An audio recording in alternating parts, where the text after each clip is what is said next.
फिल्में जिनका मैं नाम ले रहा हूँ, आपने अभिनय किया है उसमें। मिमी, कागज़, क्रिमिनल जस्टिस, गुंजन सक्सेना, स्त्री, लुका छिपी, न्यूटन, गैंग्स ऑफ वासेपुर और मिर्ज़ापुर जैसी जो वेब सीरीज़ और फिल्मों में आपने बेहतरीन अभिनय किया है जी। आप चेहरे से काफ़ी मासूम और शर्मीले स्वभाव के लगते हैं। हाँ, मैं हूँ। तो इंटीमेट सीन करने में समस्या भी आती है? बहुत समस्या आती है।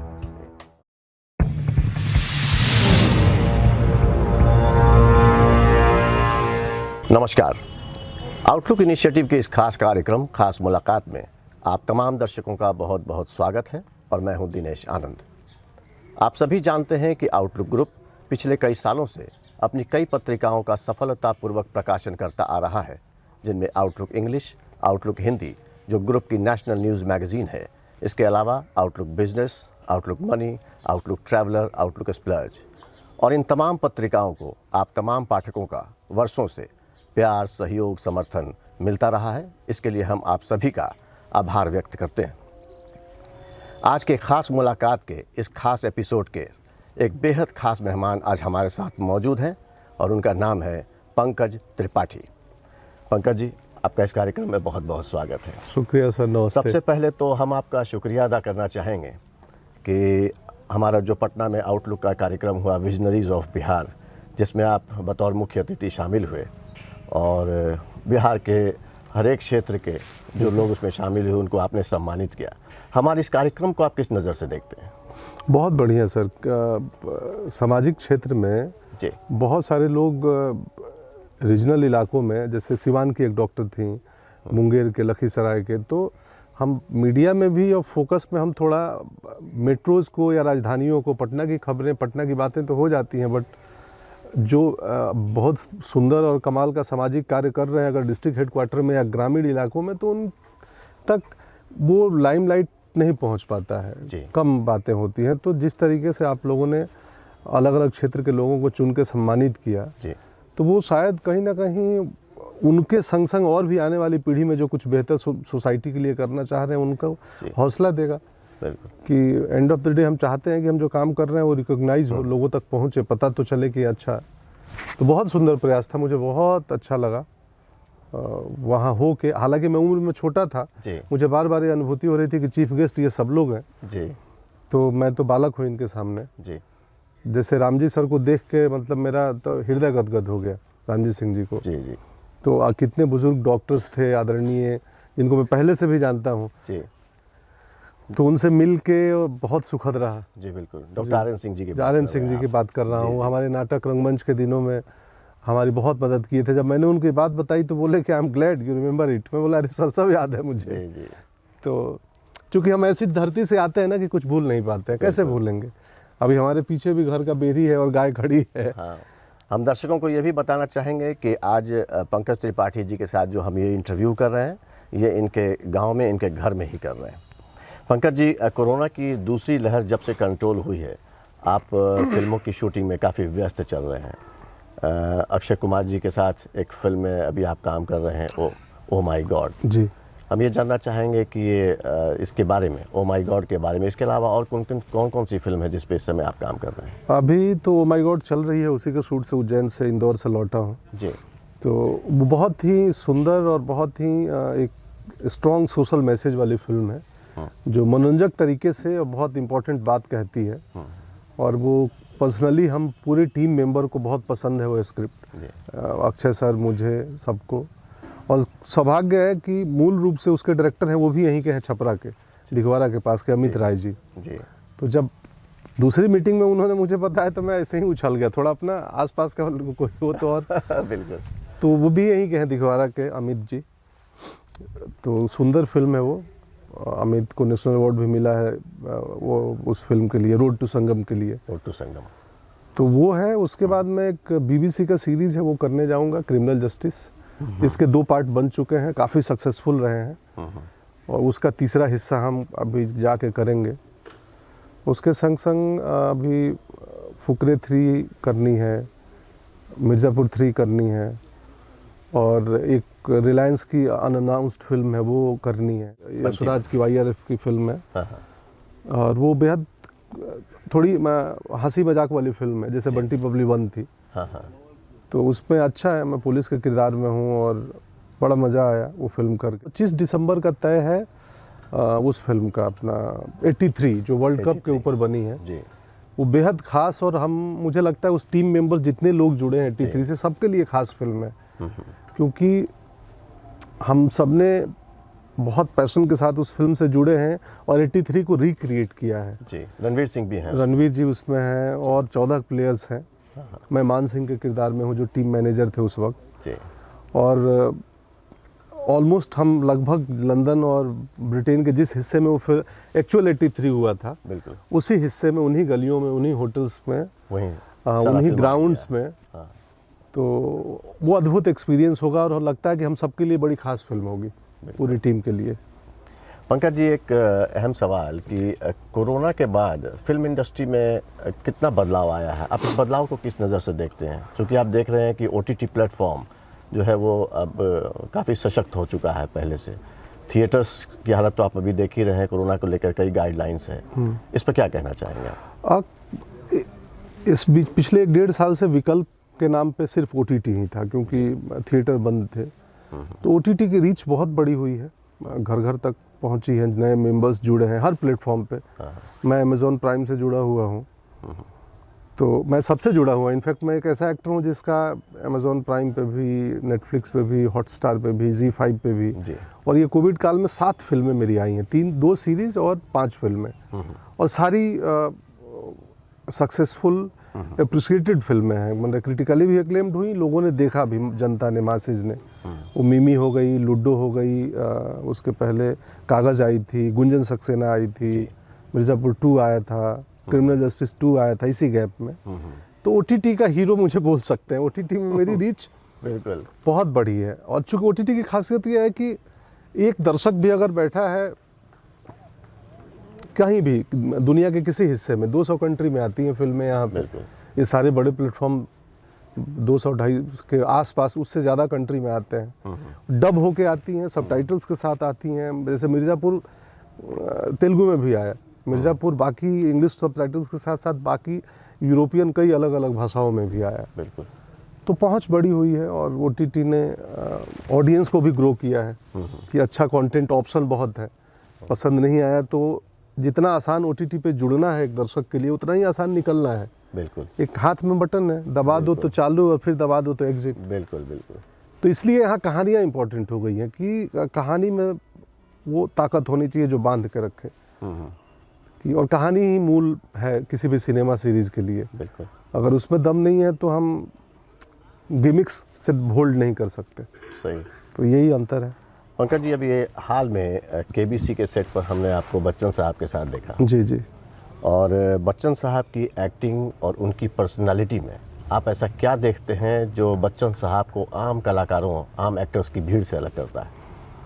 मैं सर से मिला अभी, और हम लोग बात भी किए शो के पहले कुछ देर जी। और मुझे जो उन्होंने मेरे एक्सपीरियंस की बात मुझे कह रहे थे कि यार तुम्हारा एक्सपीरियंस बहुत कमाल है, इसीलिए इतना सहज दिखते हो अभिनय करते हुए।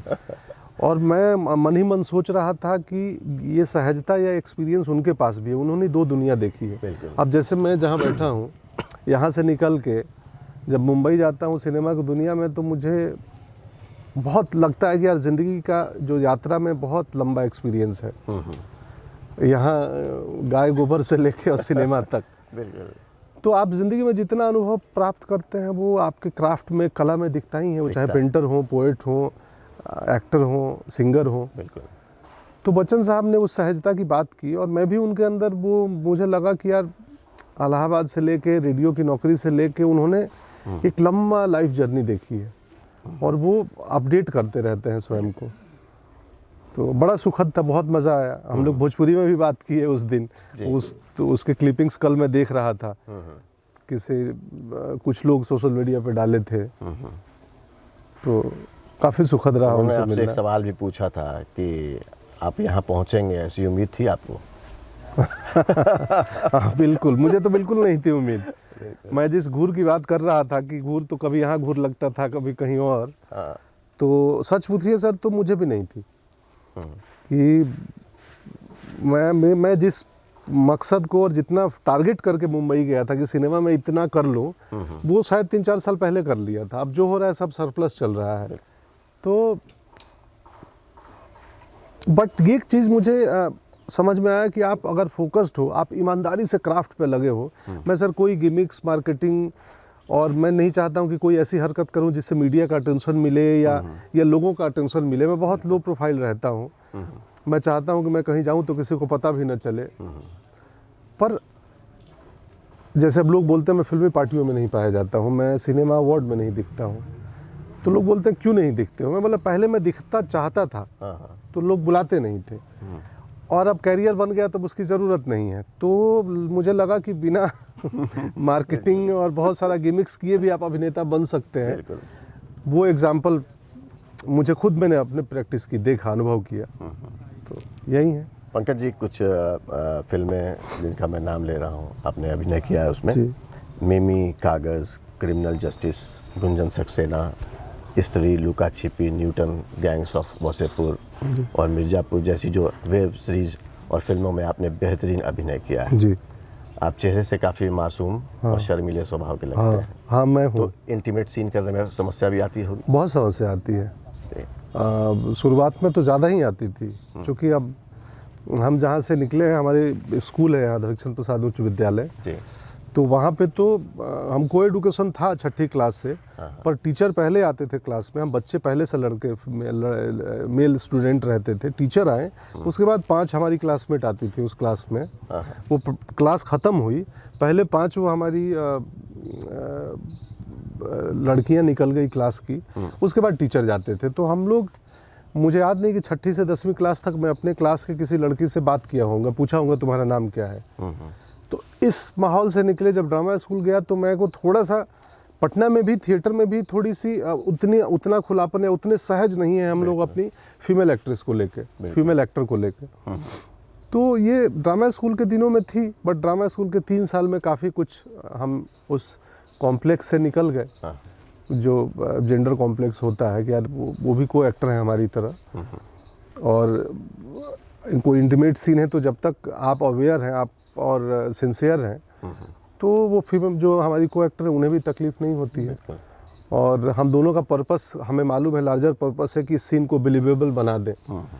और कई कहानियों में, अब हाँ, मैं इंटीमेट सीन अगर मुझे जीवन में कभी मिलते हैं तो मैं बहुत राइटर से पूछता हूँ कि ये क्यों, इसके बगैर क्या कहानी नहीं कही जा सकती है। ये इस किरदार के लिए, इस घटना के लिए ये सीन का होना, या अब्यूसिव लैंग्वेज को लेके भी मेरा है कि अगर उसके बिना काम नहीं हो रहा है, क्योंकि कई बार आपको यथार्थ दिखाने के लिए वो चीज़ें करनी पड़ती हैं कि वो किरदार तभी बिल्डअप होगा, उसकी दुनिया जब तक नहीं दिखाओगे। बट मैं अवेयर रहता हूँ कि यार ये सनसनी के लिए ना हो, इसके बिना कहानी का कहना मुश्किल था। चूँकि मैं एक्टर हूँ तो मैं पूरे कंटेंट को मैं कंट्रोल नहीं करता, मैं अपने पार्ट का तो कंट्रोल कर सकता हूँ, तो मैं अपने पार्ट में ध्यान देता हूँ। ये दोस्तों, अब वक्त हो चला है एक ब्रेक का। ब्रेक के बाद हम फिर वापस लौटेंगे और बॉलीवुड के जाने माने कलाकार पंकज त्रिपाठी जी के साथ इस कार्यक्रम को आगे भी जारी रखेंगे। आप बने रहिए हमारे साथ। कुछ घड़ियां तो केवल वक्त ही बताती हैं, तो कुछ घड़ियां इंसान को उसका वक्त। बदलते वक्त के साथ जो बिना हारे, बिना थके निरंतर चलता जाता है, उसे तो मिल जाती है मंजिल। और मंजिलों पर पहुंचने वाले चंद खास शख्सियतों से अब हम करवाएंगे आपकी मुलाकात, खास मुलाकात। अब आउटलुक डिजिटल के मंच पर वरिष्ठ पत्रकार दिनेश आनंद के साथ।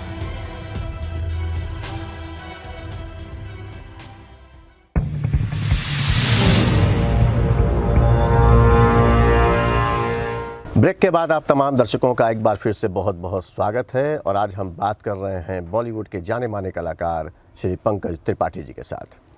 Pankaj ji, institute of hotel management Hajipur से आपने पढ़ाई की और कुछ वक्त तक आप पटना के होटल मौर्या में भी काम करते रहे।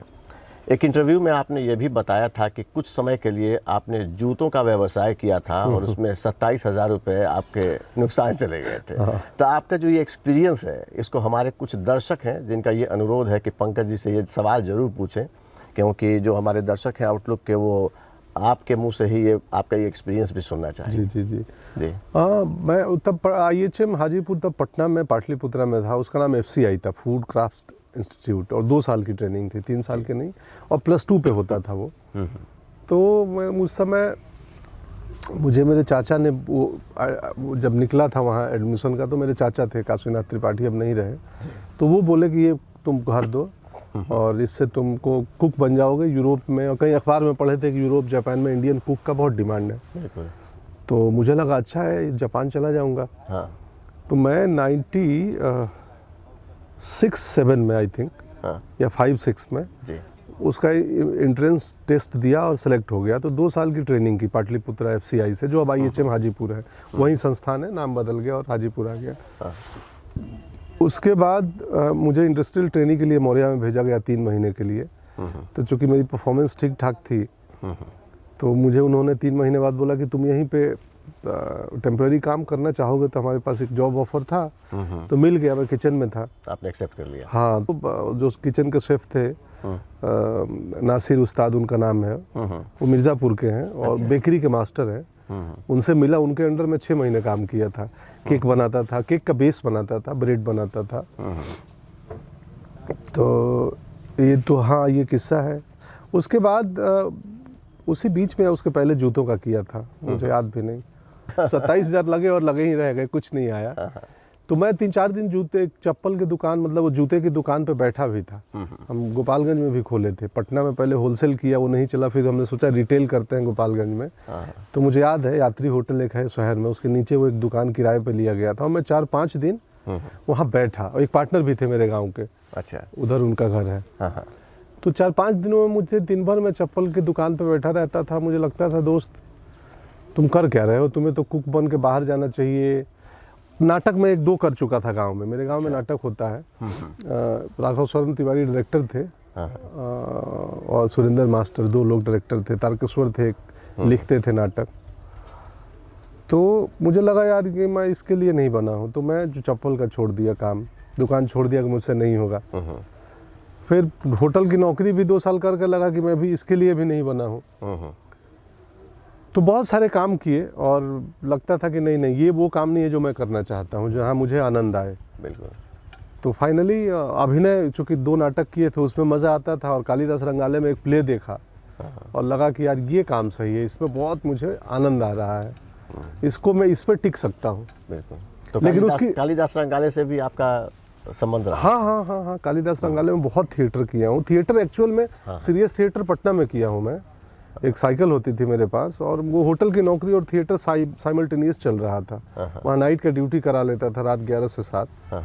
किचन में वो किचन की क्लीनिंग, सुबह ब्रेकफास्ट की प्लानिंग करनी होती थी। मैं अभी मिला योगेश करके, वहाँ जो मेन बंदा था, आज आने के पहले मिल के आया। उसकी बेटी ने वो SSC में सेलेक्ट हुई है, उनकी नौकरी लगी है, उनकी शादी है नवंबर में। अच्छा। तो योगेश से मेरी सारी बात हुई। तो वो मौर्या में था। जीवन है सर। मैं ये कई बार ये बातें कहता हूँ कि हमें कई छोटी मोटी असफलताएं मिलती हैं तो लोग हताश हो जाते हैं। मुझे लगता है कि सब छोटी मोटी सफलता किसी बड़े असफलता जो है किसी बड़े सफलता की तैयारी है। बिल्कुल सही। तो हताश मत हो। अगर आपकी डेस्टिनी धूप में खड़ा होने की है ना, तो सनबर्न नहीं D3 समझ लो कि D3 भी मिलेगा। तो हर बुरी से बुरी स्थिति में आप नज़रिया बदलोगे ना, तो एक अच्छी चीज़ हो रही होती है उसी वक्त। आपको ज़रूरत है पॉइंट ऑफ व्यू बदलने का, कॉन्टेक्स्ट बदलने का। कंटेंट नहीं बदल सकते हैं। बहुत अच्छी बात कही आपने। धूप में खड़ा होना है तो होना है। हाँ। लेकिन धूप में D3 भी तो मिलता है जो बहुत ज़रूरी है। सही है। तो हम यही मान लेंगे कि आज D3 ज़्यादा मिलेगा।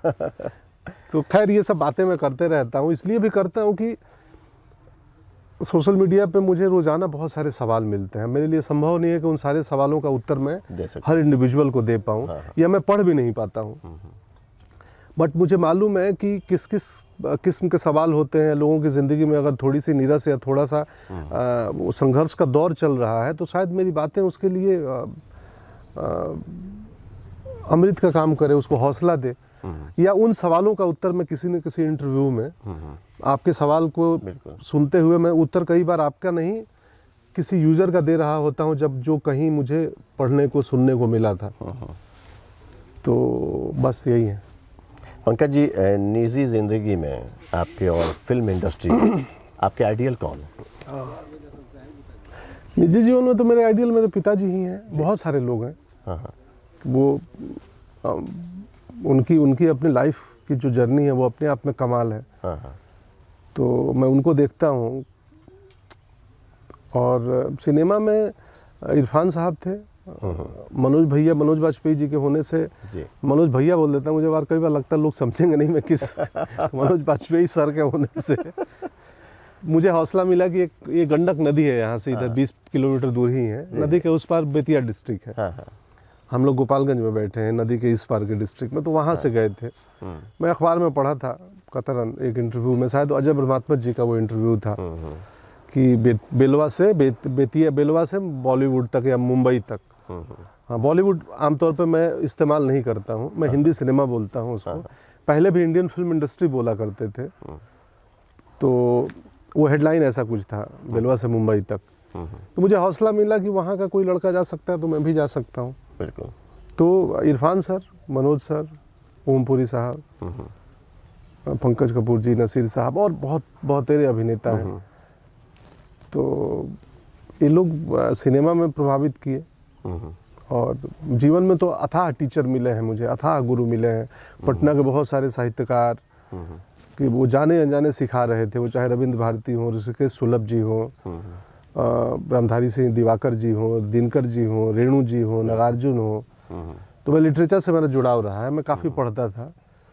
तो वो भी किताबें सिखा रही थी, वो टीचर सिखा रहे थे। परवेज साहब, जावेद अख्तर खान जो कमाल के अभिनेता हैं पटना में, तो संजय उपाध्याय, विजय कुमार हमारे गुरु, हम एक ग्रुप में थे। तो बहुत सारे लोग मिले और मैं बड़ा रिसीविंग एंड पे रहता हूँ।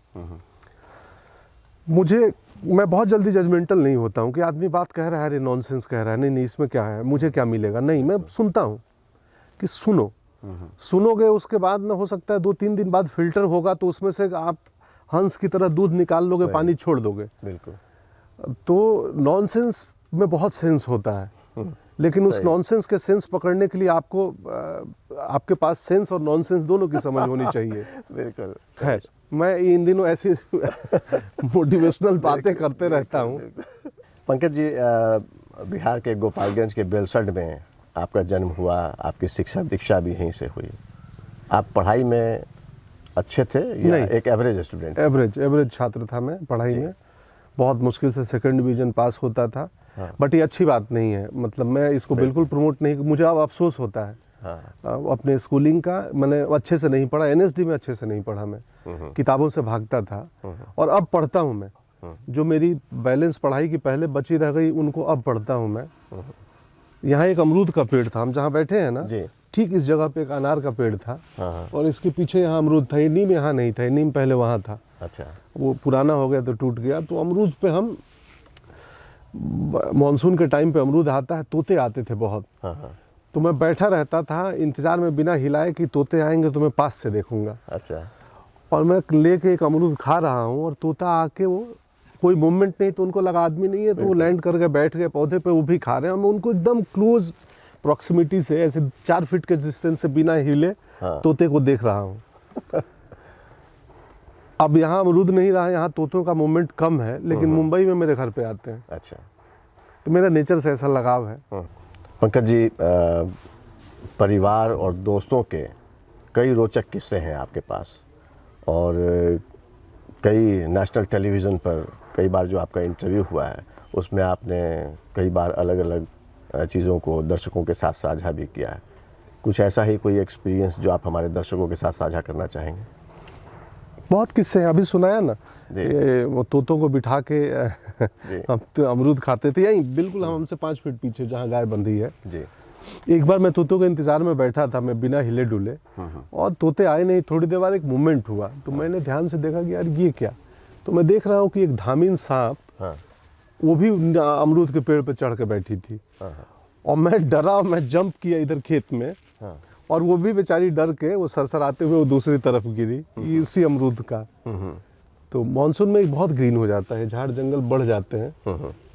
तो बारिश की रात, तब घर ये वाला नहीं था, तब घर हमारा खपरेल का घर हुआ करता था। और बारिश बंद होने के बाद भी ओरी चूना उसको बोलते हैं, टप टप पानी वो रूफ का बहुत देर तक निकलते रहती थी। वो बड़ा रिदम होता है उसमें, एक सर्टेन पैटर्न में वो पानी टप टप टप। तो जो संगीत है ना, जो रिदम है ना, मुझे मालूम नहीं था कि ये मेरे जीवन में कैसे ये पानी का गिरना भी एक रिदम क्रिएट कर रहा है और मुझे कुछ सिखा रहा है, जो अब अभिनय में काम आता है कई बार। तो यही है, मतलब इस गांव में के लोगों ने बनाया है। एक रघुनाथ बाबा थे, अब नहीं रहे, उनका देहांत हो गया। आपके गांव के? हाँ, सामने घर है। तो उनका सेंस ऑफ टाइमिंग, उनका किस्सा कोई बड़ी अलग थी। उनसे पाड़े बाबा थे इधर।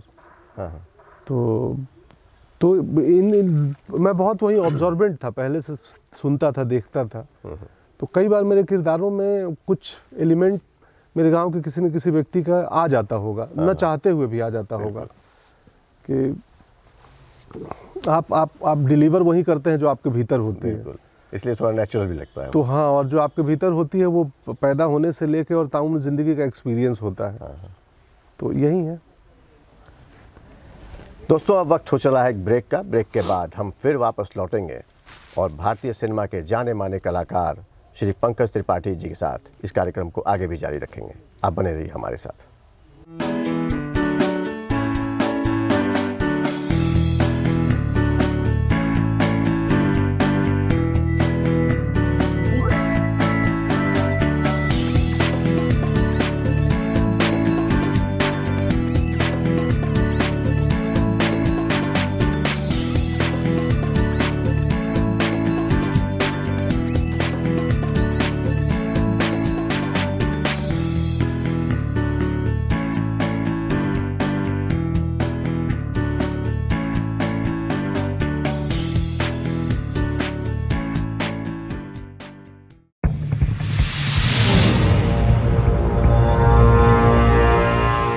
ब्रेक के बाद आप तमाम दर्शकों का एक बार फिर से बहुत बहुत स्वागत है। और आज हमारे साथ मौजूद हैं भारतीय सिनेमा के जाने माने कलाकार श्री पंकज त्रिपाठी।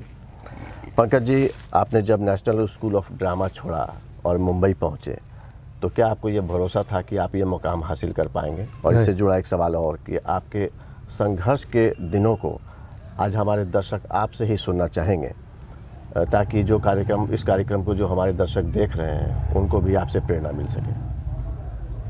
नहीं, मुझे उम्मीद नहीं था। बहुत ज़्यादा प्रिपरेशन करके गया था, पर ऐसी कोई उम्मीद नहीं थी कि क्या होगा। बट तैयारी थी कि प्रैक्टिस, एक प्लेयर जैसे प्रैक्टिस करता है 2 साल 4 साल, कि जिस दिन मैच का मौका मिले उस दिन मैं अच्छा परफॉर्म कर पाऊँ। तो मेरी बस तैयारी थी, प्रिपरेशन था, बट क्या होगा मालूम नहीं। तो ये है।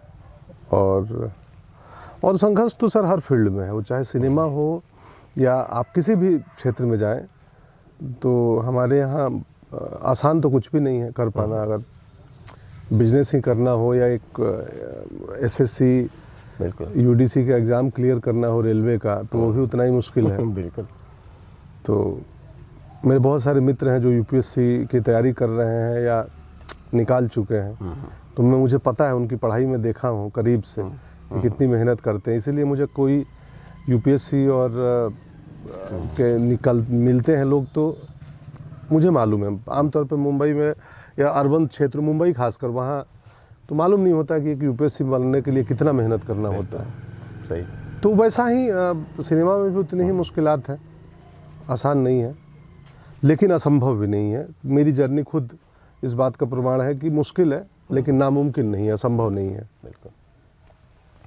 पंकज जी, एक आखिरी सवाल जी, कि हिंदी सिनेमा के वो कौन से कलाकार हैं, कौन से एक्टर हैं जिनके साथ पंकज त्रिपाठी काम करना चाहते हैं और अब तक उन्हें मौका नहीं मिला? अब कोई नहीं बच्चा है। अब कोई नहीं बच्चा है। बच्चा साहब के साथ कुछ नहीं किया था तो अभिनय नहीं किया, केबीसी करके आ गए।